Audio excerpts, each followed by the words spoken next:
those people who travel into dangerous areas, they're taking great risks. But life is always risks. I think if I had been a filmmaker, it might have been different.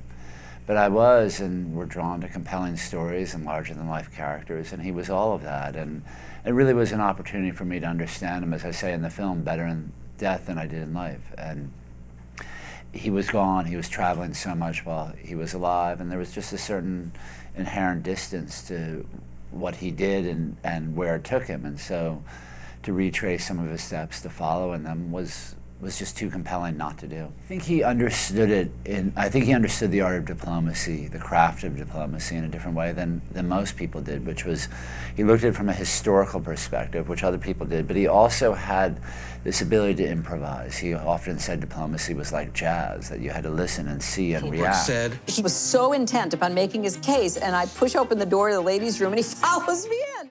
I hope people take away a couple of things from this film. One is how important diplomacy is.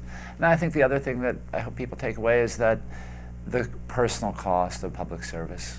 It's not an easy thing to do, and it is a sacrifice in certain ways. And you know, people do it for a reason, but it has a real cost, and that's often the cost of a family. To show the film in Washington, D.C. at a festival as so prestigious as AFI is a thrill, you know. And it's a Washington film, and I think there are few films that look at how foreign policy is made in Washington as closely as this, especially with the historical, the personal, and the political bent. To me, that's really exciting.